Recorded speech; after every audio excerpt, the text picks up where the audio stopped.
Shalom. Selamat pagi, shalom. Ya, ini puji Tuhan yang pertama kali kita ada di sini. Tadi sedikit bingung-bingung, tapi Google Maps sangat membantu. Waktu masuk sampai di sini, kita sempat ada pemeriksaan. Sedikit bingung rumah di mana, tapi kita dengar ada pujian-pujian naikkan. Nah, jadi kita jadi belajar satu hal.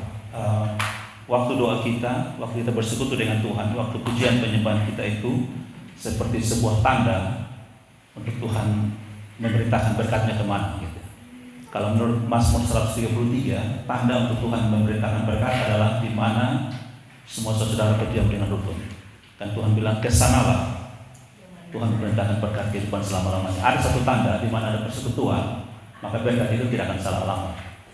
Di mana ada pujian penyembahan, ya Tuhan tahu perintahkan berkat itu ke situ. Ya, bersyukur kita selalu hidup dalam pujian penyembahan kepada Tuhan. Kita kasih temanya adalah Injil Kebangkitan diberitakan dari kuburan. Kita ajak sedikit kita mundur untuk melihat tentang Paskah pertama. Alkitab bilang bahwa pagi-pagi benar, waktu fajar menyisi, Maria Magdalena dan beberapa Maria yang lain pergi ke kubur Yesus. Kita coba cari tahu pagi-pagi benar itu kira-kira jam berapa. Memang kita tidak tulis jam berapa, kita cuma bilang waktunya pagi-pagi benar. Tapi kita coba cari tahu itu kira-kira jam 4 sampai jam 6 pagi.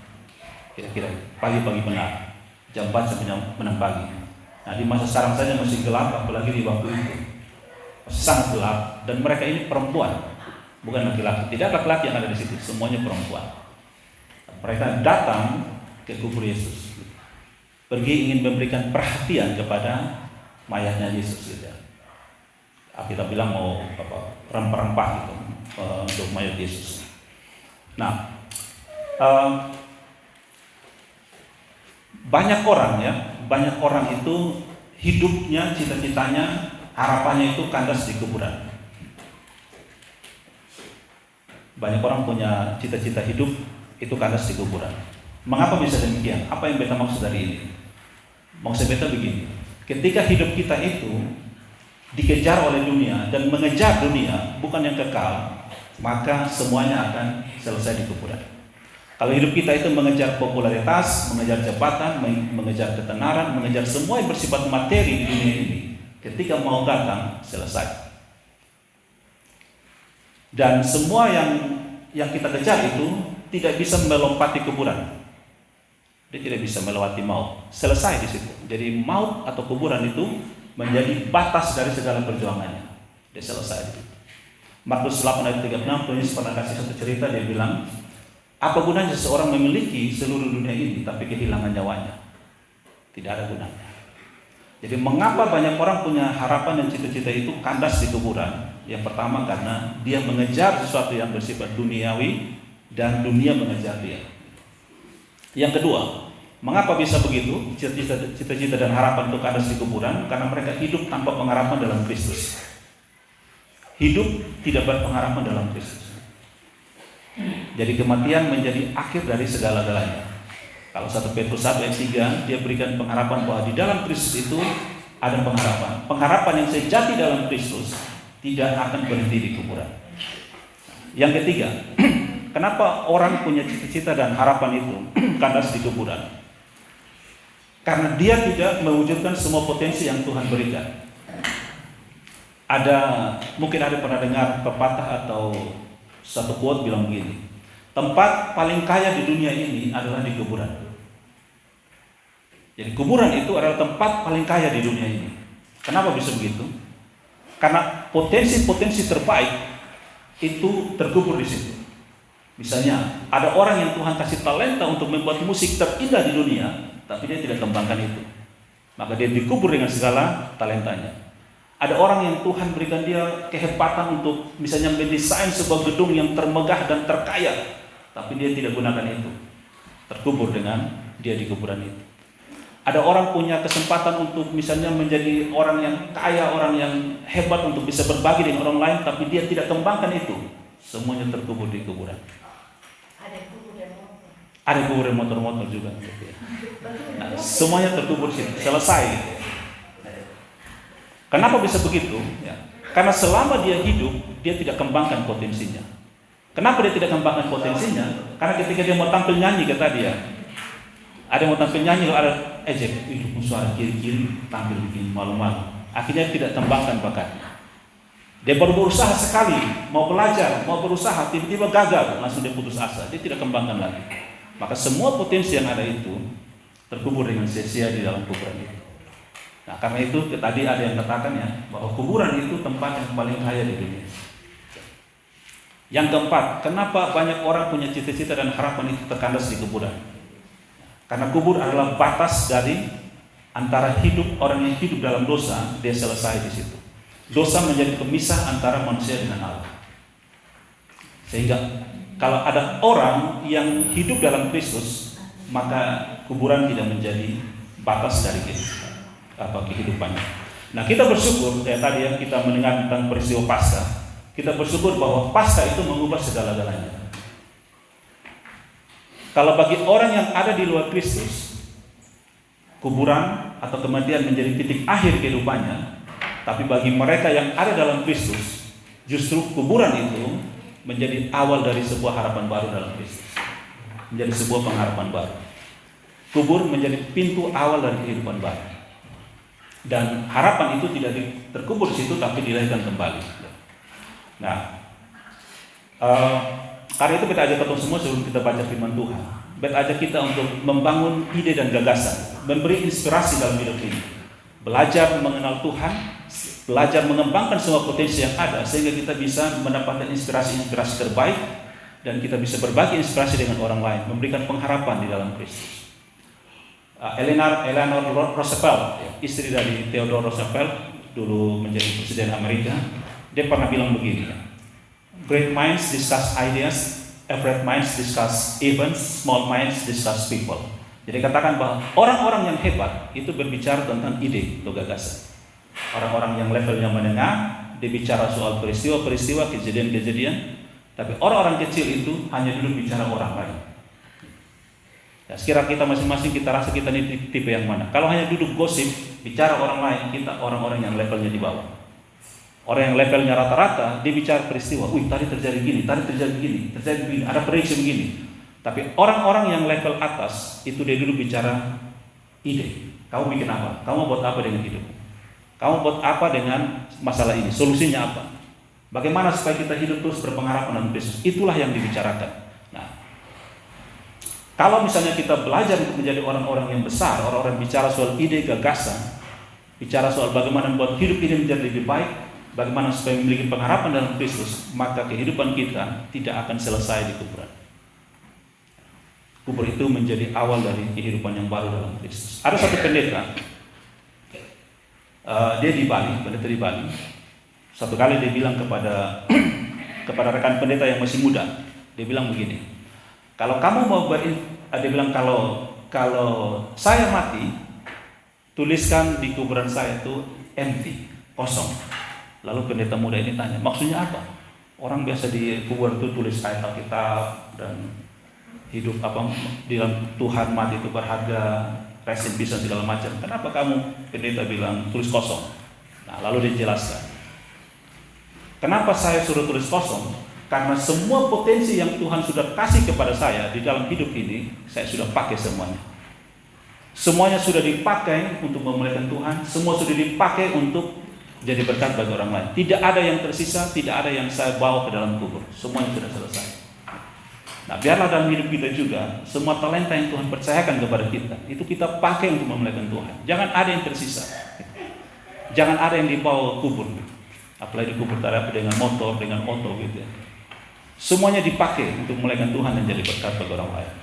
Baik, aja kita baca Markus 16 ayat 1 sampai 8. Mari kita baca bersama-sama. Markus 16 ayat 1 sampai 8. Kalau yang sudah dapat, boleh kita bangkit berdiri dan kita baca sama-sama. Markus 16 ayat 1 sampai 8.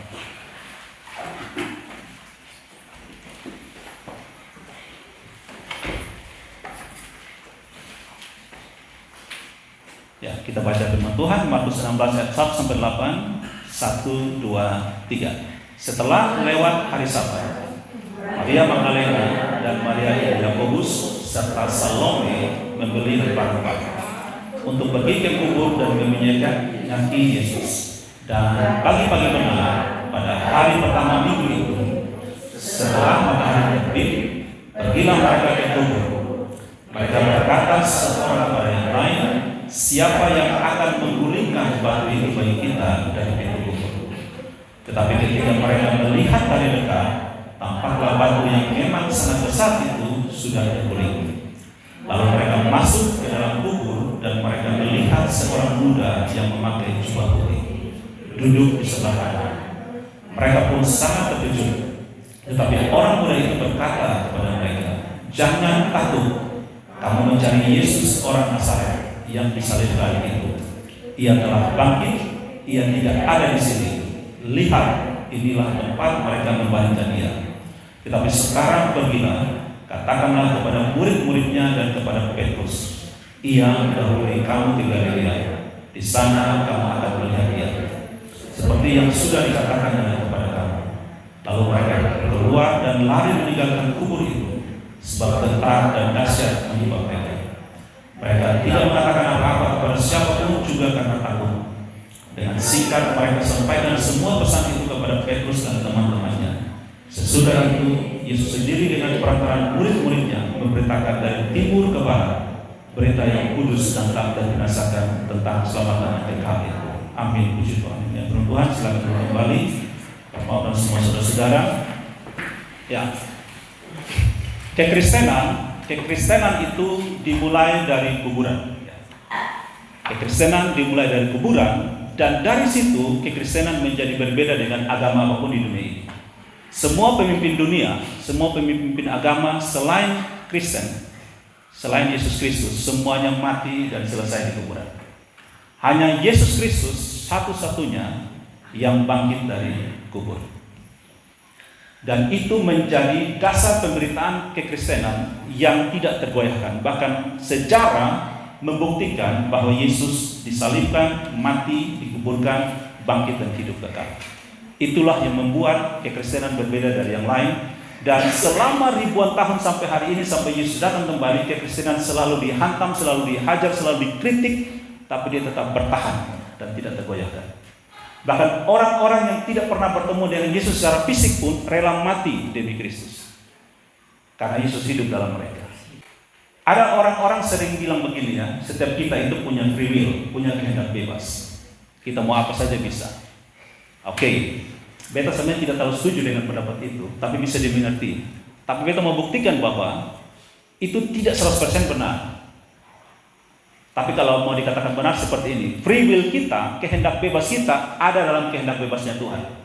Jadi kita tidak 100% seperti yang kita paham dengan free will. Kenapa? Kita semua tahu bahwa tidak ada satu manusia pun yang mau menderita, yang mau sakit, atau mau begitu saja mati.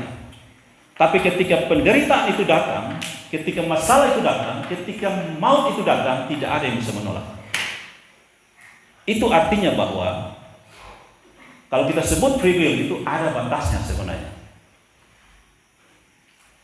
Di awal hidup kita bisa punya free will, kita bisa punya kehendak bebas, tapi di akhir hidup kita tidak ada kehendak bebas. Tidak ada free will. Kalau Tuhan bilang, hai anakku kembalilah kepadaku, selesai. Tuhan katakan debu kembali jadi debu, selesai. Ada batasnya. Karena itu sebelum batas itu tiba, milikilah pengharapan dalam Kristus. Hiduplah dalam Kristus. Kelolalah semua talenta potensi yang Tuhan percayakan di dalam hidup kita, supaya seperti Pak Pendeta itu bilang ya, tuliskan di kubur saya kosong, empty. Karena semuanya sudah saya pakai untuk memuliakan Tuhan. 1 Korintus 15 ayat 54 dia berkata begini, dan sesudah yang dapat binasa ini mengenakan yang tidak dapat binasa, dan yang dapat mati ini mengenakan yang tidak dapat mati, maka akan genaplah firman Tuhan yang tertulis, maut telah ditelan dalam kemenangan. Setiap kita yang ada dalam Kristus sudah mengalahkan maut. Itulah maksud yang ditulis oleh Roma 8, bahwa kita lebih dari pemenang karena Kristus. Tapi kenapa kita masih hidup ada rasa takut, ada dalam ketakutan? Karena kita masih mengenakan tubuh daging ini yang bisa dapat binasa. Tapi menurut 1 Korintus 11 ayat 54, kalau tubuh kita sudah mengenakan yang tidak dapat binasa, maka kita akan menyanyikan pujian itu. Maut telah ditelan dalam kemenangan. Jadi pesan kita yang pertama di malam hari ini adalah pastikan setiap kita telah menjadi milik Kristus dan Kristus milik kita. Pastikan bahwa dalam hidup kita ini, termasuk kita punya anak-anak, ponakan, cucu semuanya, pastikan sekecil apapun mereka adalah milik Kristus. Maka hidup mereka akan dipelihara oleh Kristus, akan dijaga oleh Kristus. Dalam 1 Korintus 15 ayat 55 juga dituliskan bahwa hai maut, di manakah kemenanganmu? Hai maut, di manakah sengatmu? Kita semua menantikan satu waktu tubuh jasmani kita yang dapat binasa ini akan digantikan oleh tubuh yang tidak dapat binasa. Dan sekali lagi saya mau bilang bahwa pastikan bahwa setiap kita ini telah menjadi milik Kristus. Pak Mama dan saudara semua, kita ajak ketemu mundur sedikit dalam peristiwa Paskah ya. Paskah pertama di Mesir. Waktu itu Tuhan tetapkan bahwa semua anak sulung harus mati. Semua anak sulung, termasuk anak sulung Israel sebenarnya. Anak sulung Israel, anak sulung Mesir, semuanya harus mati. Hari itu adalah hari kematian di seluruh tanah Mesir. Tuhan sudah tetapkan itu. Tapi dalam kasih karunia Tuhan mau memisahkan miliknya, karena Tuhan bilang Israel adalah anakku yang sulung. Tuhan mau pisahkan. Pertanyaannya, bagaimana cara memisahkannya? Tuhan kasih dengan tanda darah anak domba yang tidak bercela. Jadi ketika malaikat itu datang, ketika Tuhan menjelajah seluruh tanah Mesir, ketika ditemukannya darah anak domba itu, maka rumah di dalam itu akan selamat. Hanya tanda darah itu. Orang Israel hanya duduk diam di rumah dan taruh tanda darah itu. Nah, kalau kita perhatikan baik-baik ya, Tuhan perintahkan tanda darah itu. Tuhan bilang bukan taruh di sembarang tempat, bukan taruh di tempat tidur, bukan taruh di kamar mandi, bukan taruh di tamu, tapi taruh di ambang pintu dan tiang pintu. Kalau kita perhatikan baik-baik, kalau ini kan tiang pintu berarti dia ke bawah nih, ambang pintu berarti ke atas, berarti dia berbentuk salib. Tuhan mau katakan bahwa akan ada darah anak domba yang menyelamatkan seluruh umat manusia. Nah, setiap kita yang menjadi milik Kristus, di dalam diri kita ada darah Yesus. Makanya kita sering berdoa, lindungi kami dengan darah Yesus. Nah, ketika darah Yesus ada dalam diri kita, maka itu menjadi tanda bahwa maut kita mengalami Paskah, kita mengalami melewati maut itu. Secara jasmani, daging ini akan dikuburkan. Tapi kematian kekal, yaitu berdiam di neraka selama-lamanya, kita melewati tempat itu. Itu yang namanya Paskah, kita diselamatkan. Ya, karena itu, kita mau tegaskan tadi sampaikan bahwa pastikan setiap kita adalah milik Kristus. Menjadi milik Kristus itu bukan berarti hidup bebas tanpa menderita, tidak. Tetap penderitaan itu ada karena kita hidup di dunia yang sudah jatuh dalam dosa dan penuh dengan kejahatan. Sudah pasti menderita. Tetapi janji firman Tuhan adalah di tengah-tengah penderitaan itu Dia menyertai kita sehingga kita akan aman-aman saja. Nah, sampai kepada bagian akhir dari pemberitaan firman Tuhan ini. Makna Injil tentang Paskah Kristus yang diberitakan dari kubur, artinya Injil diberitakan dari kubur, kekristenan dimulai dari kubur adalah yang pertama, kebangkitan Kristus itu dimulai dari kubur yang kosong. Sesuatu yang menjadi akhir dari kehidupan itu justru menjadi sebuah permulaan harapan yang baru. Nah, jadi ini mau ajar kita bilang begini sebenarnya. Ada orang itu, banyak orang ajar kita begini, mulai dari start baru sampai kepada finish. Tapi Yesus mengajar kita mulai dari finish baru kamu start. Mulai dari akhir hidupmu. Semua akhir hidup kita itu, kita punya mimpi ada di surga bersama dengan Kristus selama-lamanya. Selama-lamanya. Kalau kita punya kerinduan itu, maka kita harus tahu kita mulai dari mana. Yaitu kita mulai berjalan bersama-sama dengan Kristus. Kubur yang kosong itu sekali lagi menjadi awal dari sebuah harapan yang baru, bahwa di dalam kubur yang ada kematian itu, sesungguhnya kematian itu tidak berkuasa bagi mereka yang ada dalam Kristus. Itu harus menjadi iman pengharapan kita. Sehingga ketika kita menderita, kita tetap punya pengharapan dalam Kristus. Yang kedua, makna dari Injil diberitakan dari kubur, Paskah Kristus adalah dari ratapan dan ketakutan menjadi perudusan. Kita perhatikan Maria Magdalena dan semua perempuan yang datang ke kubur Yesus itu datang dengan ratapan. datang dengan tangisan. Bahkan mereka bertanya, siapa yang akan menggulingkan batu besar itu? Siapa yang bisa selesaikan itu masalah? Seperti kau punya pergumulan hidup, masalah terlalu besar, Tuhan, siapa yang bisa tolong saya? Penyakit terlalu berat, masalah terlalu berat, masalah rumah tangga, masalah keuangan, masalah pekerjaan pelayanan terlalu berat, Tuhan, siapa yang bisa tolong saya? Nah, di titik itu banyak orang memutuskan untuk bunuh diri. Karena dia merasa sendiri, sepi, tidak ada yang peduli. Lalu atau tidak bunuh diri, dia mulai siksa dirinya dengan mungkin alkohol, mungkin pergi ke tempat-tempat yang berlacur diri dan dia berpikir bahwa dia akan senang-senang di situ. Tapi semua tidak memberikan jawaban. Dia mungkin senang sesaat 1-2 menit atau 1 menit, mungkin 1-2 detik atau pernah 5 menit, selesai. Masalah datang lagi, tidak selesai. Nah, tapi yang uniknya ketika Maria Magdalena dan perempuan-perempuan ini datang dan mereka berjalan dan bertanya siapa yang akan gulingkan batu itu, mereka tidak pulang. Mereka tetap berjalan ke kubur Yesus. Dan kita tahu di kubur itu yang jaga adalah tentara Romawi. Dan 2 hari yang lalu perempuan-perempuan ini baru melihat peristiwa penyaliban yang sangat mengerikan. Betapa bengisnya tentara Romawi ini. Harusnya dong takut dan dong pulang. Ikut perempuan pipa sudah habis, selesai sudah. Ini tentara begini jahat. Tapi dong tetap berjalan. Berjalan di tengah penderitaan, berjalan di tengah pertanyaan-pertanyaan masalah hidup. Mereka tetap berjalan, maju. Inilah yang Mazmur 106 katakan. Dia bilang begini, orang yang berjalan maju menabur benih sambil menangis. Janji firman Tuhan, dia akan pulang dengan sorak-sorai dan membawa berkas-berkasnya. Di tengah penderitaan, walaupun kita tidak tahu solusinya apa, jalan terus saja dalam Kristus, jalan saja. Maka yang ditemukan oleh perempuan-perempuan ini adalah mereka sampai di kubur Yesus, batu itu sudah terguling. Tidak ada satupun tentara Romawi di situ. Alkitab bilang dong seperti orang mati karena kuasa surgawi turun. Ada 3 masalah besar ketika perempuan-perempuan itu datang. Masalah besar yang pertama adalah kubur itu disegel dengan segel Romawi.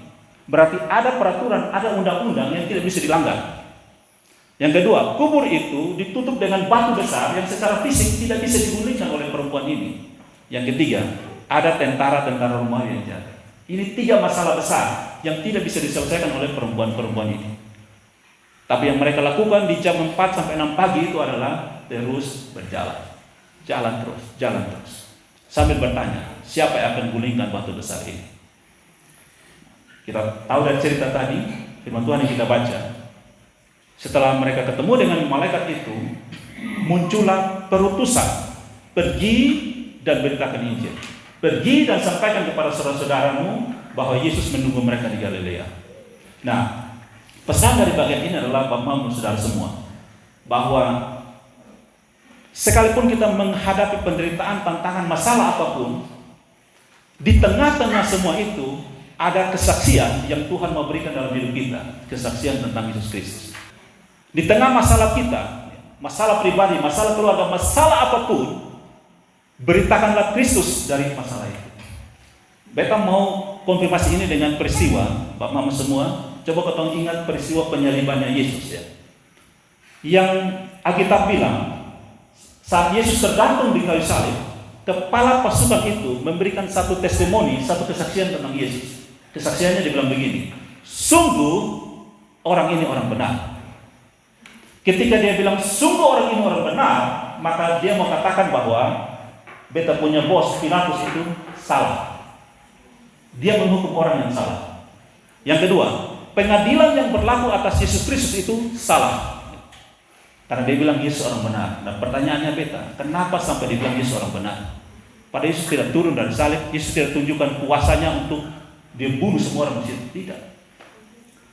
Alkitab jelas-jelas tulis begini. Kepala pasukan dia begini. Dengan melihat cara matinya Yesus, maka dia katakan Yesus orang benar. Kalau ketong ini ya, kalau kita ini hidup enak-enak saja, hidup dalam segala kegelimpangan, hidup terus sukacita pesta setiap hari, tidak akan ada kesaksian bahwa kita orang benar. Tidak akan muncul. Baik dari ketemu keluarga, kotong mengkawan maupun kotong melawan. Tapi ketika kita menderita, kita tetap berpengharapan dalam Kristus, kita punya masalah, kita tetap berharap kepada Kristus, maka itu akan menjadi kesaksian bagi orang lain. Bahwa orang ini orang benar dalam Kristus. Dia tetap bertekun dalam Tuhan. Nah, jadi kesimpulannya ini, dari cara kita mengalami penderitaan, cara kita menjalani masalah kita dengan tetap ada di dalam Tuhan Yesus, bersekutu dengan Tuhan Yesus, memuliakan Tuhan, maka itu akan menjadi kesaksian yang tidak bisa terbantahkan. Bahkan musuh kita pun akan mengakui memuliakan Kristus. Dan cerita tadi, kepala pasukan ini, dia memusuhi Yesus dan dia menyalibkan Yesus, tapi dia juga yang memberikan kesaksian tentang Kristus. Jadi dari ratapan dan ketakutan menjadi perutusan. Dari pergumulan kita menghadapi berbagai macam masalah, Tuhan menuntun kita untuk memuliakan Tuhan. Soal kita punya masalah selesai atau tidak, soal kita punya penderitaan diangkat atau tidak, itu bukan persoalan. Tetapi yang persoalan serius adalah dari tengah-tengah masalah hidup kita, kita tetap memuliakan Tuhan. Kita ingat cerita Ayub, dengan segala kemewahan yang dia miliki, dengan segala kesuksesan yang dia miliki, bahkan Tuhan bilang dia orang yang terkaya di timur, dia orang yang paling saleh di timur, tapi seluruhnya habis dalam satu hari, selesai, tapi dia tetap berkata apa? Tuhan yang memberi, Tuhan yang mengambil. Terpujilah nama Tuhan. Bet aja ketemu coba lihat Ayub 42. Mari kita baca bagian ini. Ayub pasal 42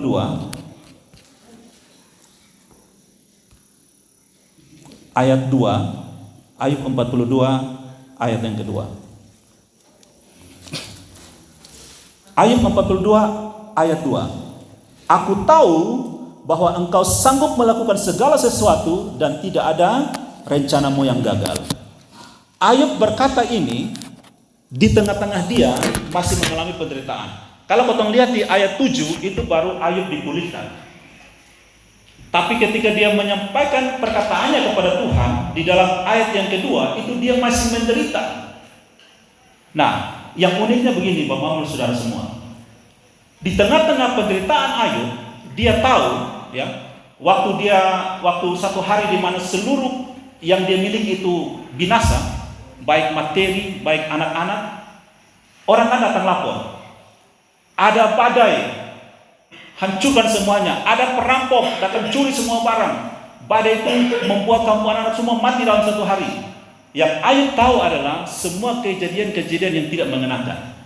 Bisa saja Ayub marah-marah itu penjahat yang merampok, karena dia tahu secara mata jasmani itu dilakukan oleh manusia, itu dilakukan oleh alam. Tapi ayat 2 Ayub bilang apa? Tidak ada rencanamu yang gagal. Berarti Ayub mau katakan bahwa semua yang dia alami itu adalah rencana Tuhan. Yang pasti kotong tahu bahwa kalau kotong baca cerita Ayub ini kan terjadi karena Tuhan bicara dengan iblis ya di pasal 1. Ada tawar-menawar gitu. Tapi Ayub tidak tahu itu. Itu terjadi di alam roh sana. Ayub ada di alam jasmani ini. Nah, dari sini kita mau katakan bahwa apapun yang terjadi dalam hidup kita, semua ada dalam rencana Tuhan. Walaupun kita tidak mengerti. Ada dalam persetujuannya Tuhan, ada dalam izinnya Tuhan. Nah, kalau Tuhan yang mengizinkan sesuatu, maka kita tahu pasti bahwa ada punya maksud baik. Dan Tuhan bilang jalanmu bukan jalanku, rancanganmu bukan rancanganku. Menurut Yeremia 29, Tuhan katakan bahwa rancanganku adalah rancangan damai sejahtera. Tuhan yang punya rancangan atas semua itu. Karena itu tidak salah di tengah-tengah pergumulan hidup kita, kita tetap berpengharapan dalam Kristus. Nah, bagian yang paling terakhir Bapak-Ibu Saudara semua.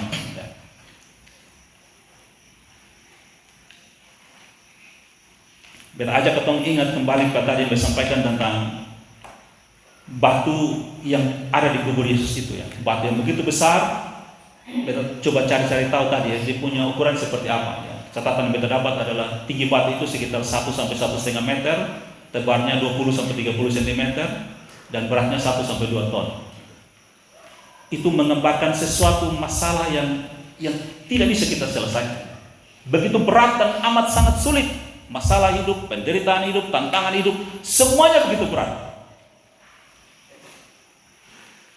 Tapi kita percaya bahwa ketika Tuhan berintervensi dalam masalah hidup kita, hal yang mustahil menjadi tidak mustahil.